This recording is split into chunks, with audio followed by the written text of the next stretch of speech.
In Germanic mythology, Odin is a widely revered god. In Norse mythology, from which stems most of our information about the god, Odin is associated with healing, death, royalty, the gallows, knowledge, battle, sorcery, poetry, frenzy, and the runic alphabet, and is the husband of the goddess Frigg. In wider Germanic mythology and paganism, Odin was known in Old English as Woden, in Old Saxon as Woden, and in Old High German as Wotan of Wotan, all stemming from the reconstructed Proto-Germanic theonym *Wodan as. Odin is a prominently mentioned god throughout the recorded history of the Germanic peoples. For the Roman occupation of regions of Germania through the tribal expansions of the Migration period and the Viking Age. In the modern period, Odin continued to be acknowledged in the rural folklore of Germanic Europe. References to Odin appear in place names throughout regions historically inhabited by the ancient Germanic peoples, and the day of the week Wednesday bears his name in many Germanic languages, including English. In Anglo-Saxon England, Odin held a particular place as a euhemerized ancestral figure among royalty, and he is frequently referred to as a founding figure among various other Germanic peoples, including the Langobards, and in most of Scandinavia. Forms of his name appear frequently throughout the Germanic record, though narratives regarding Odin are primarily found in Old Norse works recorded in Iceland, primarily around the 13th century. Texts which make up the bulk of modern understanding of Norse mythology. In Old Norse texts, Odin is depicted as one-eyed and long-bearded, frequently wielding a spear named Gungnir, and wearing a cloak and a broad hat. He is often accompanied by his animal companions, the wolves Jerry and Freki, and the ravens Hushin and Munin, who bring him information from all over Midgard, and Odin rides the flying, eight-legged steed Sleipnir across the sky and into the underworld. Odin is attested as having many sons, most famously the god Beldr with Frigg, and is known by hundreds of names. In these texts, Odin frequently seeks knowledge in some manner and in disguise. At times makes wagers with his wife Frigg over the outcome of exploits, and takes part in both the creation of the world by way of slaying the primordial being Ymir and the gift of life to the first two humans Askand. Embla. Odin has a particular association with Yule, and mankind's knowledge of both the runes and poetry is also attributed to Odin. In Old Norse texts, Odin is given primacy over female beings associated with the battlefield, the Valkyries, and he himself oversees the afterlife location Valhalla, where he receives half of those who die in battle, the Einherjar.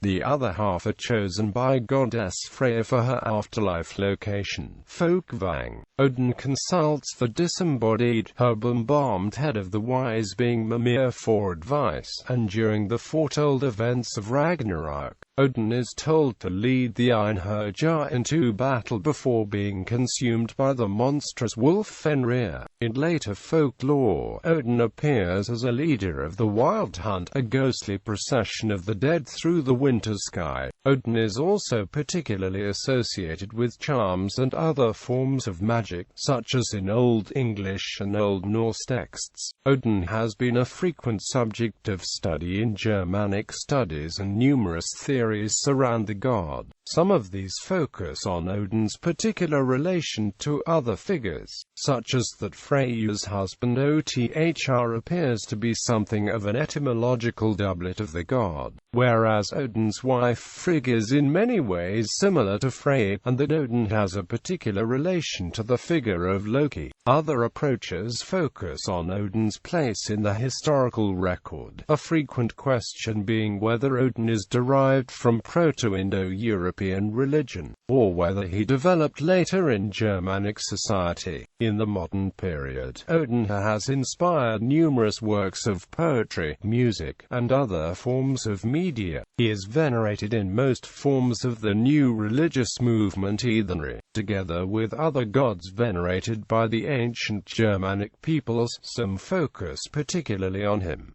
Etymology, other names, and Wednesday. The Old Norse theonym Odin and its cognates, including Old English Woden, Old Saxon Woden, and Old High German Wotan, derive from the reconstructed Proto-Germanic theonym *Wodan as. The masculine noun *Wodan as developed from the Proto-Germanic adjective *Wodas, related to Latin vates and Old Irish faith, both meaning seer, prophet. Adjectives stemming from *Wodas include Gothic woths, possessed, Old Norse othr, mad, frantic, furiouses, and Old English wod, mad. The adjective *Wodas was further substantivized, leading to Old Norse othr, mind, wit, soul, sense, Old English ellenwod, seal, Middle Dutch woe, madnesses, and Old High German wot,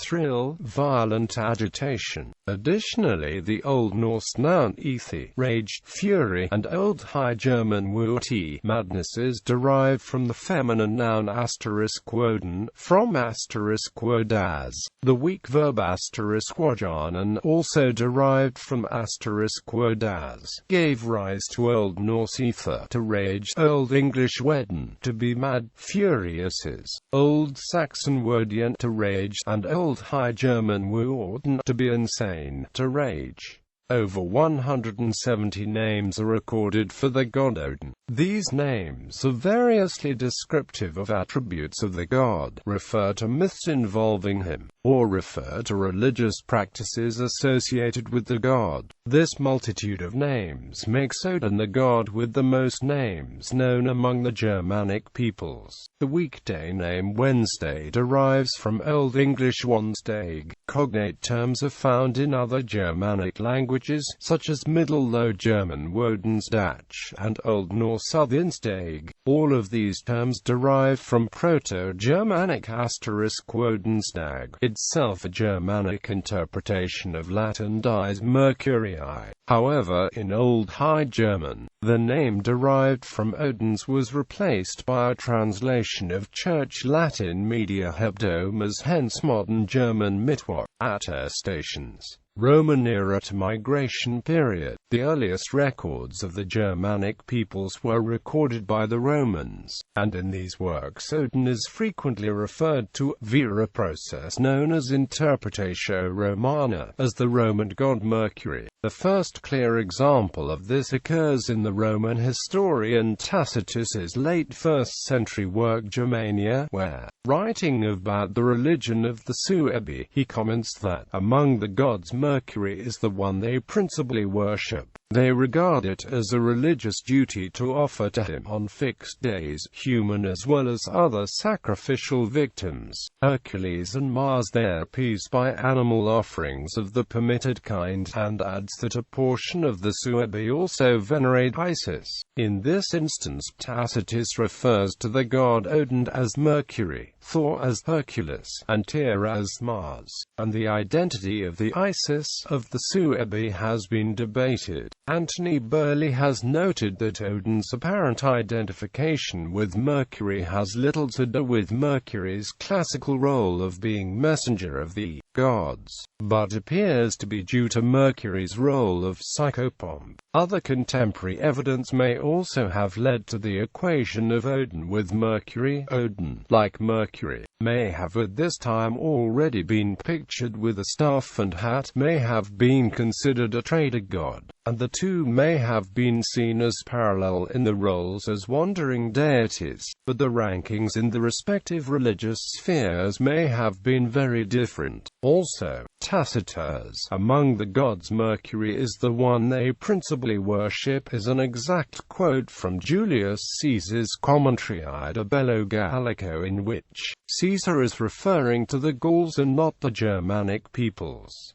Regarding the Germanic peoples, Caesar states, "Hey, consider the gods only the ones that they can see, the sun, fire and the moon," which scholars reject as clearly mistaken, regardless of what may have led to the statement. Although the English kingdoms were converted as a result of Christianization of the Germanic peoples by the 7th century, Odin is frequently listed as a founding figure among the Old English royalty. He is also either directly or indirectly mentioned a few times in the surviving Old English poetic corpus, including the Nine Hubs charm and likely also the Old English rune poem. Odin may also be referenced in the riddle Solomon and Satin. In the Nine Hubs charm, Odin is said to have slain a WIRM by way of 9 glory twigs, preserved from an 11th century manuscript. The poem is, according to Bill Griffiths, one of the most enigmatic of Old English texts. The section including Odin is as follows: the emendation of Nan to man has been proposed. The next stanza comments on the creation of the Hubs Chervel and Fennel while hanging in heaven by the wise Lord, and before sending them down among mankind. Regarding this, Griffith comments that, in a Christian context, hanging in heaven would refer to the crucifixion, but there is also a parallel, perhaps a better one, with Odin, as his crucifixion was associated with learning. The Old English Nomad poem Maxims I also mentions Odin by name in the phrase Woden wert aweos, Woden made idols,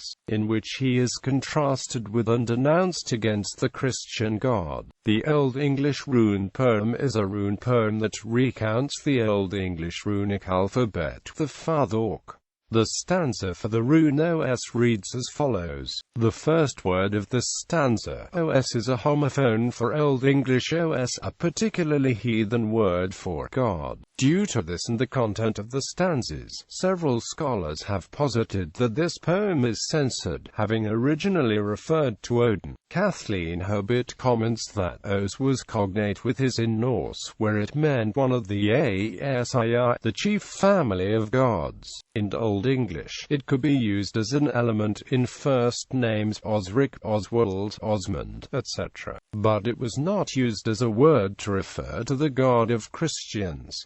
Woden was equated with Mercury, the god of eloquence. The tales about the Norse god Odin tell how he gave one of his eyes for the price of wisdom. He also won the meed of poetic inspiration. Luckily for Christian rune masters, the Latin word os could be substituted without ruining the sense, to keep the outward form of the rune name without obviously referring to Woden. In the poem Solomon and Satin, Mercurius the giant is referred to as an inventor of letters. This may also be a reference to Odin, who is in Norse mythology the founder of the runic alphabets, and the gloss, a continuation of the practice of equating Odin with Mercury found as early as Tacitus. The poem is additionally in the style of later Old Norse material featuring Odin, such as the Old Norse poem Vafthrudnismal, featuring Odin and a Jotun engaging in a deadly game of wits. The 7th century Origenes Langobardorum and Paul the Deacon's 8th century Historia Langobardorum derived from it, recount a founding myth of the Langobards, a Germanic people who ruled a region of what is now Italy. According to this legend, a small people known as the Winnerly were ruled by a woman named Gambra who had two sons, Ebor and Agio. The Vandals, ruled by Ambri and Asi, came to the Winnerly with their army and demanded that they pay them tribute to prepare for war. Ebor, Agio, and the mother Gambra rejected the demands for tribute. Ambra and Asi then asked the god Godin for victory over the Winnerly, to which Godin responded, "Whom I shall first see when at sunrise, to them will I give the victory."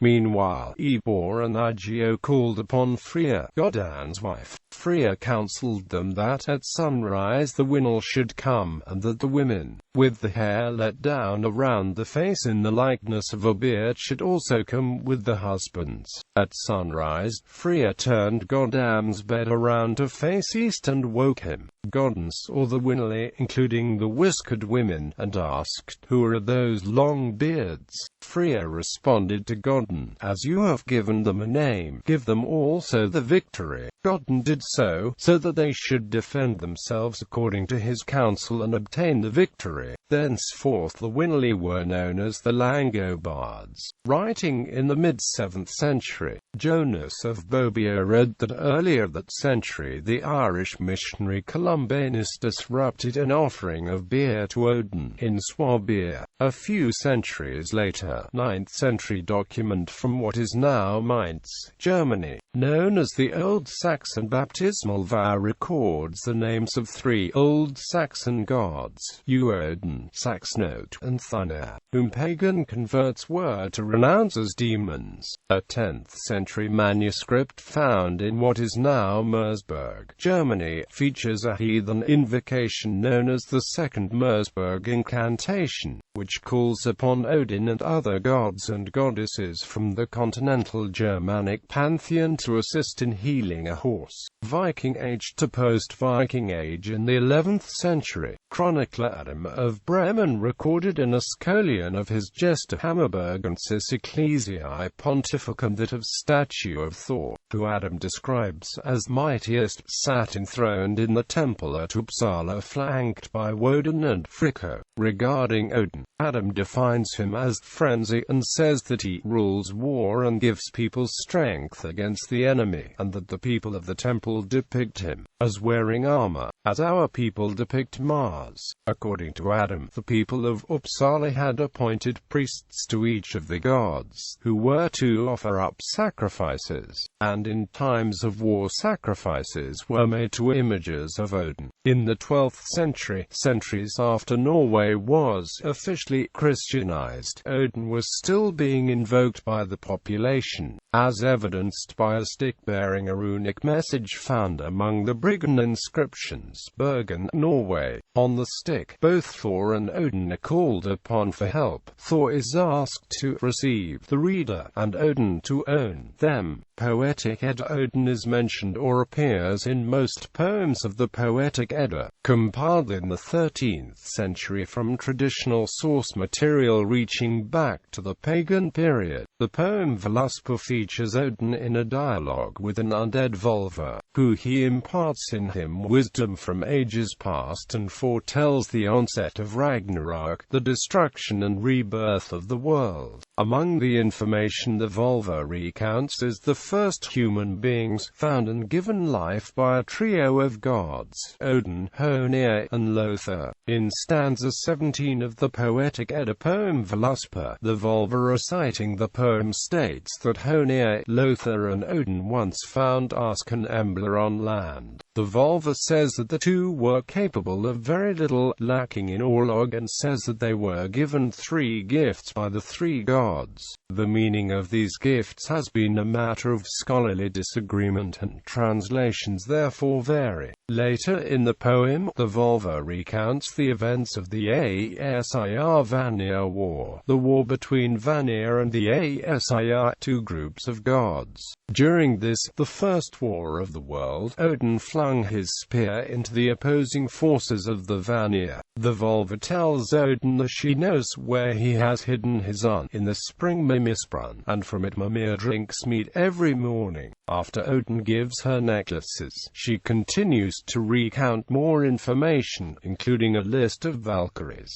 referred to as Nonahirians, the ladies of Warlord, in other words, the ladies of Odin. In foretelling the events of Ragnarok, the Volva predicts the death of Odin. Odin will fight the monstrous wolf Fenrir during the great battle at Ragnarok. Odin will be consumed by the wolf, yet Odin's son Vidar will avenge him by stabbing the wolf in the heart. After the world is burned and renewed, the surviving and returning gods will meet and recall Odin's deeds and ancient runes. The poem Havamal consists entirely of wisdom verse attributed to Odin. This advice This ranges from the practical to the mythological and to the mystical. Among the various scenes that Odin recounts is his self-sacrifice. While the name of the tree is not provided in the poem and other trees exist in Norse mythology, the tree is near universally accepted as the cosmic tree Yggdrasil, and if the tree is Yggdrasil, then the name Yggdrasil directly relates to this story. Odin is associated with hanging and gallows. John Lindo comments that the hanged ride the gallows.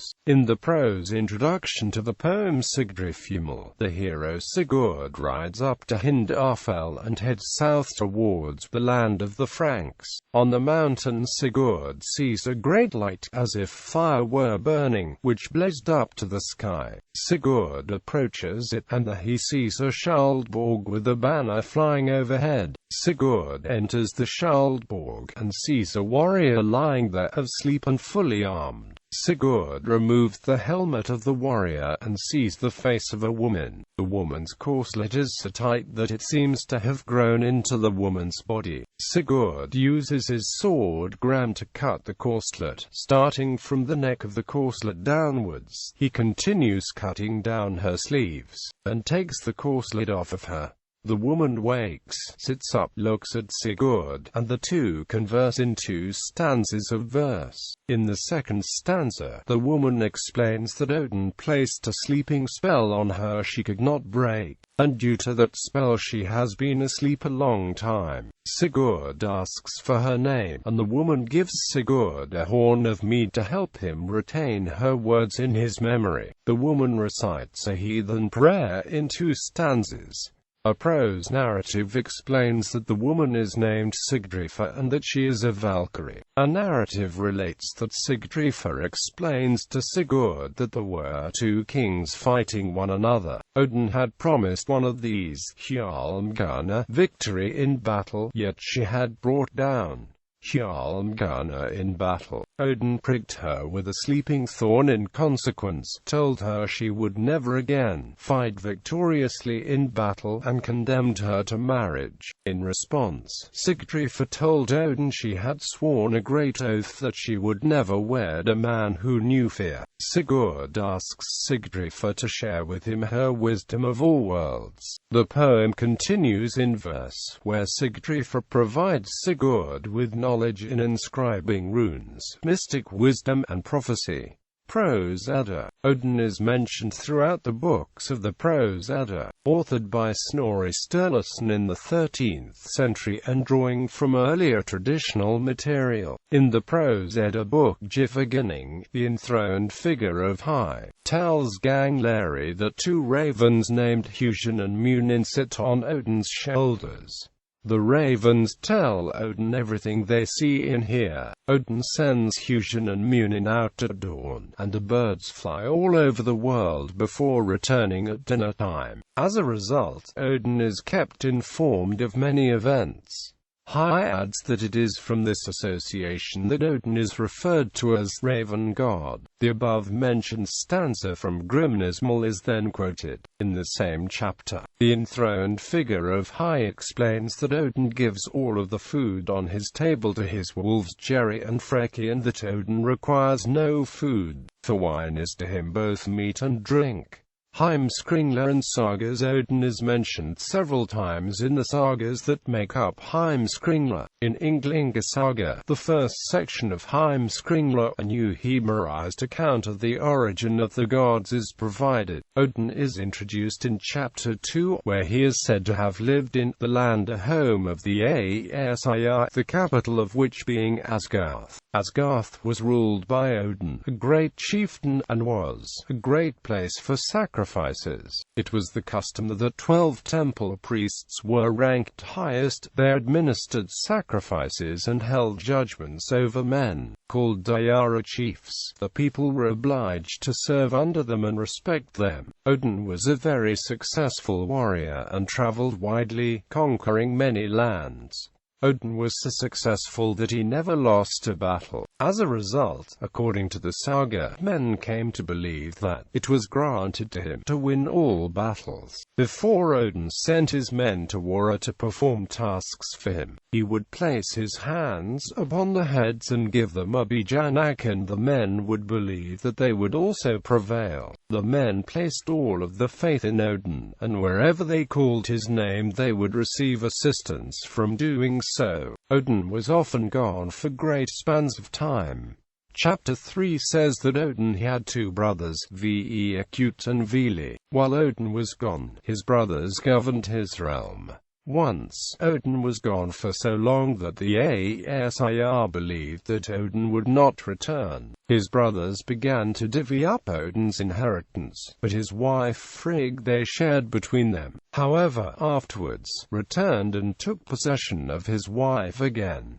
Chapter 4 describes the ISNI Vanir War. According to the chapter, Odin made war on the Vanir. However, the Vanir defended the land and the battle turned to a stalemate, both sides having devastated one another's lands. As part of a peace agreement, the two sides exchanged hostages. One of the exchanges went awry and resulted in the Vanir decapitating one of the hostages sent to them by the ISNI Mimir. The Vanir sent Mimir's head to the ISNI, whereupon Odin took it and embalmed it with herbs so that it would not rot, and spoke charms over it, which imbued the head with the ability to answer Odin and tell him many occult things. In Volsunga Saga, the great king Rerir and his wife are unable to conceive a child. That lack displeased them both, and they fervently implored the gods that they might have a child. It is said that Frigg heard the prayers and told Odin what they asked, and the two gods subsequently send a Valkyrie to present Rerir an apple that falls onto his lap while he sits on a burial mound, and Rerir's wife subsequently becomes pregnant with the namesake of the Volsung family line. In the 13th century legendary saga Hervara Saga OK Hythrex, the poem Hythrex